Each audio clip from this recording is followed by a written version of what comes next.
halo sama ibu semuanya, apa kabar? Semoga semua dalam keadaan sehat ya. Selamat malam Bu Isti. Selamat malam Kak Inas. Nah Bu Isti, saya pengen cerita nih Bu malam ini. Jadi ada cerita kalau misalnya ada anak usianya ya kurang lebih 3 tahun ya Bu ya. Itu tuh ya kesel gitu ya Bu ya. Karena mamanya tuh cerita kalau misalnya dia mau punya adik gitu. Terus katanya tuh saking dia marahnya ya Bu ya, mungkin gak terima gitu, katanya sampai ya barang-barang adiknya tuh dirusak gitu loh Bu. Nah yang saya mau tanya nih Bu, itu kok bisa sampai segitunya ya Bu? Padahal kan adiknya juga belum lahir, tapi kok dia udah bisa ngerasa marah, kesel, dan mungkin iri gitu loh Bu. Malah katanya ada juga yang berubah Bu sikapnya, dari yang awalnya udah mandiri, misalnya udah bisa makan sendiri, tahu-tahu setelah dikasih tahu kalau misalnya dia mau punya adik, malah jadi nggak mau makan sendiri lagi, malah lebih manja gitu loh Bu. Ada yang suka nangis dan lain-lain gitu. Jadi gini Kak, pada waktu masih balita itu sebenarnya ya Kak ya, anak itu belum paham Kak bagaimana mempersiapkan diri menjadi kakak. Oke. Jadi yang dia tahu tuh bahwa dia itu akan punya adik baru yang sekarang sedang dikandung ibundanya. Oke. Nah, si kakak memang satu sisi akan bangga dan semangat nih karena mau punya adik, mau jadi kakak gitu ya. Tapi di lain sisi dia juga khawatir Kak, nanti perhatian orang tua saya lebih ke adik, jadi saya nanti kurang diperhatiin oleh orang tua. Jadi dia tuh takut menjadi orang kedua gitu Kak. Jadi sebenarnya dia itu seneng ya Bu, tapi takut gitu. Karena takut tadi ya kurang diperhatiin itu ya Bu ya. Betul. Yang diperlukan adalah sikap bijak dan hati-hati orang tua, terutama bunda ya, saat memberitahu kalau bunda hamil. Sebentar lagi kamu akan menjadi kakak gitu ya, sambil tangan anaknya dipegang. Kemudian tangannya tadi diajak memegang perut bunda, sambil bilang, di dalam perut mama ada adik bayi. Tujuannya adalah untuk mendekatkan hubungan kakak dan adik nantinya. Jadi ini membangun hubungan dulu walaupun adiknya masih bayi di dalam perut.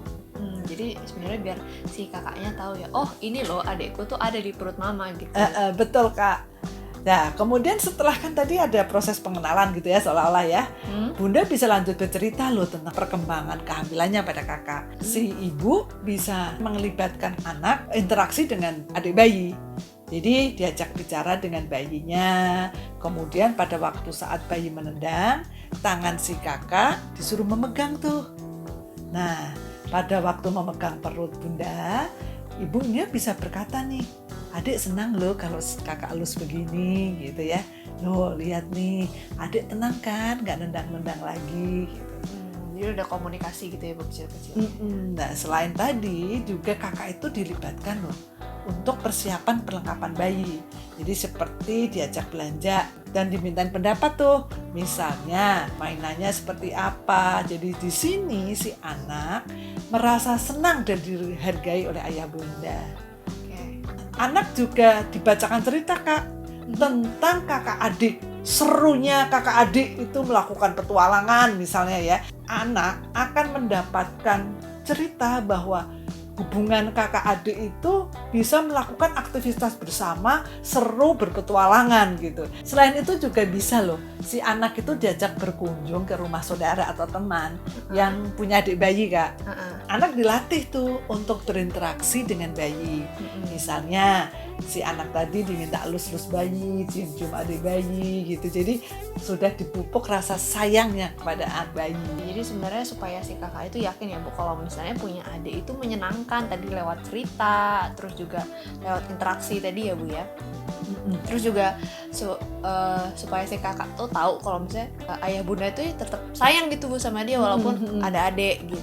Betul banget Kak, si anak tetap merasa penting di keluarga gitu ya. Nah pas si bayi lahir, usahakan bunda dan adik itu tetap terhubung dengan kakaknya. Si kakak bisa diajak menengok ya, atau telepon ibunya gitu ya. Saat ibunda memberitahu kalau si adik lahir, itu caranya si kakak dipeluk Kak. Sekarang kamu sudah menjadi kakak loh gitu. Di sini kenapa? Supaya kakak itu merasa, oh aku dihargai nih gitu. Terus selain itu, kakak juga diberi kesempatan untuk menyentuh dan berinteraksi dengan adiknya. Biasanya kan kalau lahiran itu pasti banyak tamu datang tuh. Nah, di sini sebaiknya orang tua itu mengenalkan dulu si kakak, baru ke adiknya. Tamu akan menyapa kakak, baru ke adiknya. Oke Bu, jadi itu tadi kan ceritanya pas ibunya baru lahiran ya Bu ya. Nah terus kalau misalnya setelah recovery gimana Bu? Tetap memprioritaskan adiknya atau gimana? Kalau ibunda udah sehat ya, maksudnya ya. Ya, si kakak bisa diajak melakukan kegiatan bersama dengan bunda. Bisa juga dengan ayah. Atau kegiatan yang berempat. Bisa ibu dengan kakak, ayah dengan kakak, atau berempat. Ayah, kakak, ibu, adik gitu.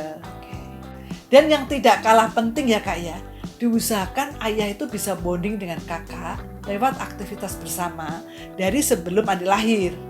Sehingga pada waktu ibunya masih recovery, itu ayah bisa menemani si kakak bermain. Terus kalau misalnya si kakaknya tuh ya nggak terima gitu Bu, jadi ya mungkin marah dan lain-lain gitu gimana? Itu sebenarnya kakaknya butuh perhatian. Jadi yang bisa dilakukan pertama-tama itu kita peluk anaknya supaya ia lebih tenang. Kemudian orang tua jangan mengajak bicara sampai si kakak tenang. Biarkan dia tenang dulu, baru diajak bicara. Kalau sudah tenang, baru kakak diajak bicara. Dan yang perlu perhatikan, suaranya juga tetap lembut ya. Supaya anak itu merasa ia tetap memperoleh cinta perhatian yang sama dengan sebelum punya adik. Oh gitu Bu, jadi sebenarnya persiapan jadi kakak itu dimulai dari ibunya tuh masih hamil ya Bu ya, sampai adiknya lahir dan lanjutnya gitu ya Bu ya. Terus juga harus ada kerjasama sama ayahnya. Dan yang paling penting itu adalah menanamkan rasa kasih sayang tadi ya Bu. Oke deh Bu, makasih banget sharingnya malam ini. Makasih juga para pendengar. Nah untuk para pendengar, kalau misalnya nanti ada saran, ide, atau misalnya juga ada pertanyaan, boleh banget ditulis di kolom komentar. Terus juga mohon untuk subscribe, like, dan juga share ke teman-teman yang lain. Sampai jumpa. Wassalamualaikum warahmatullahi wabarakatuh.